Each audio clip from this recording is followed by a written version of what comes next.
नमस्कार। आप सुन रहे हैं द बॉलीवुड रेडियो और मैं हूं आपके साथ आकाश। दोस्तों, आज के इस पॉडकास्ट में किस्सा राजेश खन्ना का और एक दीवानी पत्रकार का। ये वो दौर था जब राजेश खन्ना के सितारे बुलंदियों पर थे और उन्हीं दिनों फिल्म पत्रकार इंग्रिड एल्बकर्क, जो बाद में बहुत बड़ी फिल्म जर्नलिस्ट बनी, राजेश खन्ना की इतनी बड़ी फैन थीं कि वो अपना शहर अजमेर छोड़कर इस उम्मीद में बंबई पहुंची थीं कि वो राजेश खन्ना से मिलकर उनसे शादी कर सकें। फिल्म बहारों के सपने देखने के बाद उन्होंने राजेश खन्ना को तभी अपने दिल में बसा लिया था और वो उस वक्त सिर्फ 15 साल की थीं जब ये फिल्म आई। इंग्रिड बाद के दिनों में एक जगह लिखती हैं अपने आर्टिकल में कि सिर्फ वो लोग ही ये बात समझ सकते हैं जो छोटे शांत शहरों में रहे हैं कि हार्ट फ्रेंड कितना अहम होता है। मैं हर दिन अपने घर की छत पर जाती थी और अकेले बैठकर राजेश खन्ना के साथ अपनी हर परेशानी, खुशियाँ, भाई बहनों की नोक-झोंक, पढ़ाई की बातें, यहाँ तक कि अपने नन बनने की ख्वाहिश भी मैंने उनके साथ बांटी थी। मुझे लगा कि मेरी ख्वाहिश उन्हें पसंद नहीं आई। ये बात के दिनों में एक आर्टिकल के दौरान इंग्रिड लिखती हैं। दिल में बस चुके इसी जज्बात का नतीजा था कि 23 बार आराधना, 21 बार आन मिलो सजना और 4 बार कटी पतंग देखने के बाद इंग्रिड ने फैसला किया कि अब राजेश खन्ना से मिलने और उनसे शादी करने का वक्त आ चुका है। सोचिए कितनी मासूम मोहब्बत हुआ करती थी फैंस की उस दौर में, तब जब सोशल मीडिया नहीं था और कोई जरिया नहीं था अपनी बात को पहुंचाने का सिवाय खत के। आज तो वो जमाना है कि सोशल मीडिया पर आप कुछ ऐसा कर गुजरते हैं कि आप मशहूर हो जाते हैं। खैर, और इंग्रिड आगे लिखती हैं कि मुझे इस बात पर जरा भी शक नहीं था कि वो मुझे देखते ही मुझ पर फिदा हो जाएंगे। मुंबई आने के बाद इंग्रिड ने एक मीडिया कोर्स किया और उस दिन का इंतजार करने लगी जब उनका सामना अपने दिल के दोस्त राजेश खन्ना से होगा। सोचिए, वो लड़की जो दूर राजस्थान के अजमेर में छोटे शहर में रहती है, उस दौर में नन बनने की उसकी ख्वाहिश है, लेकिन वो बंबई आती है, मीडिया का कोर्स करती है, फिल्म जर्नलिस्ट बनती है सिर्फ इसलिए कि एक दिन वो राजेश खन्ना से मिलेगी। और ये बहुत अजीब लग सकता है, लेकिन इसे ही मासूम जो फैंस होते हैं उनकी मोहब्बत कहते हैं। और उन्होंने एक फिल्म पत्रिका में नौकरी कर ली और जल्दी ही उन्हें राजेश खन्ना का इंटरव्यू लेने के लिए कहा गया। और इंटरव्यू पर वो ऐसे तैयार होकर गईं जैसे कोई रोमांटिक डेट हो। और अपने एक आर्टिकल में बात के दिनों में इंग्रिड लिखती हैं कि जब मेरा पहली बार राजेश खन्ना से आमना सामना हुआ, उस वक्त महबूब स्टूडियो में नमक हराम की शूटिंग चल रही थी। वो बाहर एक बड़ी सी छतरी के नीचे बैठे थे। मैंने उन्हें अपना नाम बताया और कहा कि मैं उनका इंटरव्यू करना चाहती हूं। उन्होंने कहा ठीक है, आओ। ये कहते हुए वो बड़े आराम से स्टूडियो की तरफ चल पड़े और मैं ठीक ख्वाबों में, ख्यालों में खोई हुई उनके पीछे पीछे चल रही थी। उन्होंने दरवाज़ा खोला, अंदर गए और वापस दरवाज़ा मेरे मुंह पर बंद कर दिया। एक पल को तो मुझे कुछ समझ ही नहीं आया और जब मैंने होश संभाला तब मुझे एहसास हुआ कि हकीकत कितनी कड़वी होती है। जिसे हम पर्दे पर देखते हैं, जिसके बारे में ख्याल करते हैं, तमाम बातें सोचते हैं, हकीकत बहुत कड़वी होती है। उनके करियर का विश्लेषण करते हुए फिल्म पत्रिका स्टार एंड स्टाइल ने बाद में एक कवर स्टोरी छापी जिसमें खुद राजेश खन्ना के अलावा इंडस्ट्री की कई जानी मानी हस्तियों के इंटरव्यू थे। और इस लेख में राजेश खन्ना का जिक्र करते हुए एक मशहूर हीरोइन ने बयान दिया, सब अभिनेत्रियां मनोज कुमार की इज्जत करती हैं, राजेश खन्ना से डरती हैं, रणधीर कपूर से प्यार करती हैं और धर्मेंद्र के साथ सोना चाहती हैं। डर, यही वो लफ्ज था जिसे राजेश खन्ना की बात करते हुए इंडस्ट्री में जो लोग थे उस दौर में वो इस्तेमाल करने लगे थे।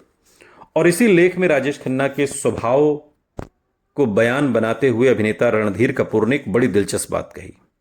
उन्होंने कहा कि मैं खुले दिमाग वाला आदमी हूं, मैं साफ साफ बोल देता हूं, लेकिन मेरा भाई चिंटू यानी ऋषि कपूर सारी बातें अपने अंदर छुपा कर रखता है। वो किसी को पता नहीं चलने देता कि वो क्या सोच रहा है और क्या प्लानिंग कर रहा है। मैं उसे जूनियर राजेश खन्ना कहकर पुकारता हूं। रणधीर कपूर का यह बयान इशारा करता है कि राजेश खन्ना के समकालीन कलाकारों का उनके बारे में क्या ख्याल था, क्या उनके सुझाव थे, विचार थे। इंडस्ट्री में बार बार होते ऐसे जिक्र और पत्रिकाओं में छपती खबरों के बाद राजेश खन्ना अंदर ही अंदर और ज्यादा असुरक्षित महसूस करने लगे थे। उन्हें महसूस होने लगा था कि ये सब कुछ उनकी कामयाबी से डरे इंडस्ट्री के कुछ स्टार्स और प्रोड्यूसर्स की एक प्लानिंग है। वो उन्हें नीचे गिराना चाहते हैं और कई साल तक राजेश खन्ना का पीआर संभालने वाले अजित घोष बताते हैं कि अगर उन्हें कहीं से पता चलता कि कोई शख्स उनके बारे में बुरा बोल रहा है तो वो उस शख्स के खिलाफ हो जाते थे, बिना इस बात की जांच किए कि उस शख्स ने उनकी बुराई की भी थी या नहीं। और इसी स्वभाव की वजह से वो अकेले पड़ते गए। दोस्तों से ज्यादा उन्होंने अपने दुश्मन बनाए। अपने अंदर होती उथल पुथल को बयां करते हुए सालों बाद राजेश खन्ना ने खुद एक इंटरव्यू में कहा कि अचानक से मेरे कई दुश्मन बन गए थे। कामयाबी के साथ मुझे कई मुसीबतें भी झेलनी पड़ी थी। राजेश खन्ना ने आत्मचिंतन करने की कोशिश भी की, लेकिन उन्होंने इतनी ज्यादा फिल्में साइन कर ली थी कि संतुलन बनाने का समय ही नहीं बचा था। उनकी सोच थी कि उनके फैंस उन्हें ज्यादा से ज्यादा देखना चाहते हैं और इसलिए उन्हें ज्यादा फिल्में करनी चाहिए। उनके करीबी रहे कई सीनियर फिल्मकारों ने उन्हें सलाह दी कि इस तरह से वो कुछ ही समय में ओवर एक्सपोजर का शिकार हो जाएंगे। लेकिन राजेश खन्ना ने कभी सोचा ही नहीं था कि उनके फैंस उनसे कभी बोर भी हो सकते हैं। कहानी के लिहाज से तो राजेश खन्ना अलग अलग तरह की फिल्में चुन रहे थे, लेकिन मूल रूप से उनकी ज्यादातर फिल्में रोमांटिक थीं। एक एक्टर और एक स्टार के तौर पर राजेश खन्ना का सबसे मजबूत पक्ष रोमांटिक रोल ही थे। द फिल्म स्ट्रीट जर्नल की एडिटर भारती एस प्रधान ने कई बार राजेश खन्ना का इंटरव्यू लिया और वो बताती हैं कि राजेश खन्ना को उनकी एक्टिंग रेंज से ज्यादा उनके जबरदस्त चार्म और आकर्षण के लिए याद किया जाएगा। उनके अभिनय में ज्यादा विविधता नहीं थी, लेकिन उनका जबरदस्त चार्म और आकर्षण बेहतरीन था। शायद यही वजह थी कि साल में कई फिल्मों की रिलीज के बावजूद बार बार पलकें झपकाकर गर्दन हिलाने की अदा और अपनी मुलायम आवाज में तकरीबन एक ही तरह के रोमांटिक डायलॉग बोलना, इन सारी अदाओं में अब दर्शकों को धीरे धीरे दोहराव नजर आने लगा था, रिपीटिशन। अब तक इन फिल्मों में उन्होंने इन अदाओं का बखूबी अपने किरदारों के जरिए ढाला, चाहे वो इंटेंस समर प्रेम हो, जिंदा दिल अंदाज आनंद हो या मजाकिया बावर्ची या सच्चा झूठा के चालाक मुजरिम। लेकिन अब धीरे धीरे उनका यही ट्रेडमार्क अदाएं दोहराव का शिकार होने लगी थीं और साथ ही गंभीर अभिनेता के तौर पर उनकी प्रतिभा को हल्का भी करने लगी थीं। ये अजीब विरोधाभास था कि उनके फैंस सिनेमा हॉल में आते तो उनकी इन्हीं अदाओं को देखने थे, लेकिन फिल्म देखने के बाद अब उन्हें शिकायत होने लगी कि राजेश खन्ना कुछ अलग क्यों नहीं करते, कुछ नया क्यों नहीं करते, कुछ डिफरेंट क्यों नहीं कर रहे हैं। 1972 के मध्य में उनकी फिल्म दिल दौलत और दुनिया रिलीज हुई और बुरी तरह फ्लॉप हो गई। और करीब 2 साल पहले फिल्म आराधना के साथ आए सुपरस्टारडम के बाद यह उनकी पहली बड़ी फ्लॉप फिल्म थी। लेकिन फिर इस फिल्म के बाद रिलीज हुई ऋषिकेश मुखर्जी की बावर्ची ने उन्हें सहारा दिया। बावर्ची ने औसत बिजनेस ही किया, लेकिन राजेश खन्ना के कॉमिक टैलेंट की जमकर तारीफ हुई।